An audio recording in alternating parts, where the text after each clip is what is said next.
Hello friends, ఎలా ఉన్నారు? అందరూ బాగుండాలనే కోరుకుంటూ ఉన్నాను. ఈరోజు నేను మీకు చెప్పబోయే స్టోరీ అలాంటిదే. సరిగ్గా 34 ఏళ్ల క్రితం ఓ 4 ఏళ్ల అమ్మాయి జీవితంలో జరిగింది. అది 1989 ఫిబ్రవరి మొదటి వారం.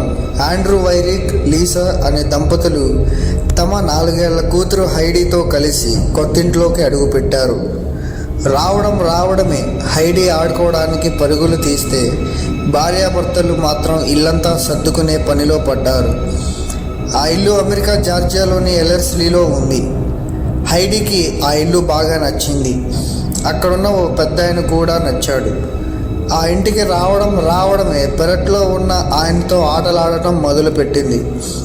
పనుల హడావిడి నుంచి తేరుకున్న హైడీ తల్లి లీసా ఆ పెద్దాయన సంగతులన్నీ హైడీ నోట విని షాక్ అయింది. అతడి పేరు గౌడీ అని హైడీ చెప్పింది. అసలు లీసా ఆ ఇంటి చుట్టుపక్కల హైడీ చెప్పిన పోలీసులతో ఎవరినీ చూసింది లేదు. హైడీని కిడ్నాప్ చేయడానికి ఎవరైనా నాటకం ఆడుతున్నారా అనే అనుమానం లీసాకు కుదురుగా ఉండనివ్వలేదు. వెంటనే భర్తకు విషయం చెప్పింది. హైడీని బయటకు పోనివ్వకుండా జాగ్రత్త పడ్డారు. ఆ తర్వాత హైడీ ప్రవర్తన పై దృష్టి పెట్టిన లీసా ఆమె ఎవరితోనో మాట్లాడుతోందని, ఆమె చేతిని ఎవరో పట్టుకుని నడుస్తున్నారని గుర్తించింది. పైగా అర్ధరాత్రులు ఉయ్యాలలోగడం, నిద్రలో లేచి నడవడం, ఇలా చాలానే చేసేది హైడీ. లీసాకి ఏ మాత్రం కూడా అర్థమయ్యేది కాదు. కానీ వెన్నులో కాస్త భయం మొదలైంది. హైడీకి స్నేహితుడు లేకపోవడంతో అలా ఏదో ఊహించుకొని ఆడుకుంటోందని సరిపెట్టుకుంది. అయితే హైడీ గౌడీతో పాటు లోన్ అనే మరో ముసలాయన పేరు చెప్పడం మొదలుపెట్టింది. లోన్ ఎడమ చేతిలో రక్తంతో కట్టు ఉందని, అతడి షర్ట్ నిండా రక్తం ఉందని చెప్పేది హైడీ. వెంటనే లీసా తన భర్తతో కలిసి హైడీ చెబుతున్న పేర్లతో ఎవరైనా ఉన్నారా అంటూ ఆ చుట్టూ వెతకడం మొదలుపెట్టింది. లోన్, గౌడీ ఇద్దరు కాదేమో ఒకే వ్యక్తి అయి ఉంటాడని వాళ్ళు నమ్మారు. లోన్, గౌడీ అనే పేరు ఎప్పుడైనా విన్నారా అంటూ అందరినీ ఆరా తీశారు. ఆ ప్రయత్నంలోనే లోన్, గౌడీ గురించి పక్కింట్లో ఉండే తన సోదరునితో చర్చించింది లీసా. అయితే లీసా చెప్పింది విని లీసా సోదరి షాక్ అయింది. అతడి పూర్తి పేరు జేమ్స్ ఎస్ గౌడీ అని, అతడు తమ ఇంటి యజమాని అని, అతడు చనిపోయి చాలా ఏళ్ళు అయిందని చెప్పింది ఆమె. సాక్ష్యం కోసం తన ఇంటి దస్తావేజులు కూడా చూపించింది. అది చూడగానే లీసాకి చెమటలు పట్టేశాయి. వెంటనే ఇద్దరు గౌడీ బంధువైన క్యాథరిన్ లెడ్ఫోర్డ్ అనే స్థానికురాలి దగ్గరకు పరుగులు తీశారు. జేమ్స్ గౌడీ 1974లోనే మరణించాడు. అతడికి కొలంబస్లో రియల్ ఎస్టేట్ కంపెనీ ఉండేదని, చాలా సంవత్సరాలు అతను జార్జియాలో ఎల్లెర్స్లీలో ఉండే ఎలిసన్ మెథడిస్ట్ రీసెర్చ్ సెంటర్లో సండే స్కూల్ సూపరింటెండెంట్గా పనిచేశాడని వివరాలు ఇచ్చింది క్యాథరిన్. అచ్చం హైడీ చెప్పినట్లే గౌడీ మెరిసిన జుట్టుతో, సూట్, టై, నల్లని బూట్లు వేసుకొని ఎప్పుడూ నీట్గా ఉండేవాడని నిర్ధారించింది. వెంటనే హైడీని క్యాథరిన్ ఇంటికి తీసుకుని వెళ్ళిన లీసా తన పాపకి ఆ ఇంట్లోని పాత ఫోటోలన్నీ చూపించమని కోరింది. ఆశ్చర్యకరంగా ఆ ఫోటోల్లో లోన్ ఫోటోని గుర్తుపట్టింది హైడీ.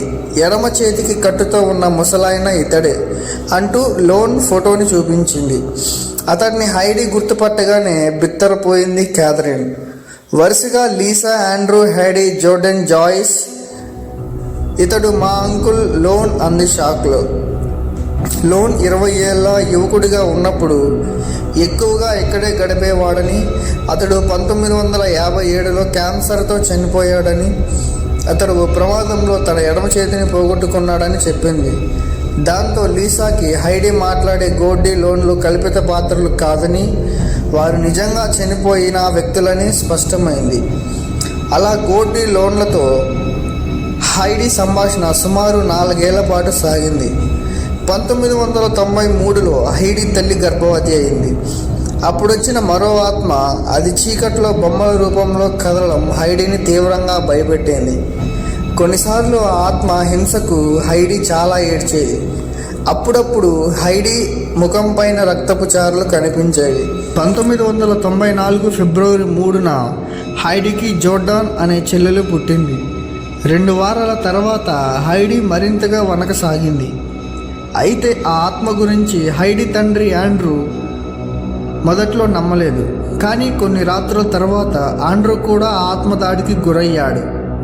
ఆ సమయంలోనే హైడీ ఒంటి మీద గోళ్ళ చారికలు తీవ్రమైన నొప్పిని కలిగించాయి. వెంటనే పారాసైకాలజిస్ట్ డాక్టర్ విలియం రోల్ని ఇంటికి పిలిపించింది లీసా.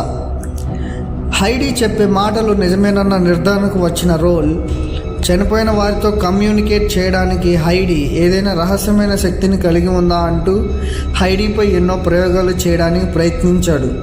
కానీ ఏ విషయాన్ని తేల్చలేకపోయాడు. కొన్నేళ్లకు హైడీ కుటుంబం ఆ ఇంటికి దూరంగా వెళ్ళిపోయింది. ఆ తర్వాత గోడీ లోన్ ఆత్మలు హైడీకి కనిపించడం మానేశాయి. కానీ ఇప్పటికీ హైడీని చీకటి బొమ్మలు, వికృత రూపాలు, జంతు ఆత్మలు భయపెడుతూనే ఉన్నాయట. హైడీకి సాధారణమైన జీవితం గడపాలనే ఆశ ఆమెని ప్రపంచానికి దూరంగా బతికేలా చేస్తుంది. కానీ హైడీకి ఆత్మలు, దుష్ట శక్తులు కనిపించడం మాత్రం ఆగలేదు. దురదృష్టవశాత్తు హైడీ తండ్రి ఆండ్రూ 45 ఏళ్ల వయస్సులో 2012లో మరణించాడు. అసలు హైడీ చెప్పింది నిజమేనా? అబద్ధమైతే అంత చిన్ని పిల్ల గోడీ లోన్ల ఆత్మకథలను ఎలా ఊహించగలిగింది? చనిపోయిన వారితో మాట్లాడే శక్తి హైడీకి నిజంగానే ఉందా? ఇలా వేటికి సమాధానం లేవు. పైగా ఆ కుటుంబం మీడియాకి దూరంగా ఉండేందుకు ప్రయత్నించడంతో సమగ్ర సమాచారము దొరకలేదు. ఈ కథ ఆధారంగా ఎన్నో నవలలు, డాక్యుమెంటరీస్, సినిమాలు పుట్టుకొచ్చాయి. అయితే హైడీ చెప్పింది నిజమే అనేవాళ్ళు ఎంతోమంది, అబద్ధమని కొట్టిపారేసే వాళ్ళు అంతేమంది. అందుకే ఈ కథ ఇప్పటికీ మిస్టరీగానే మిగిలిపోయింది. మరిన్ని ఇంట్రెస్టింగ్ వీడియోల కోసం మా ఛానల్ని సబ్స్క్రైబ్ చేయండి, లైక్ చేయండి, షేర్ చేయడం మాత్రం మర్చిపోవద్దు.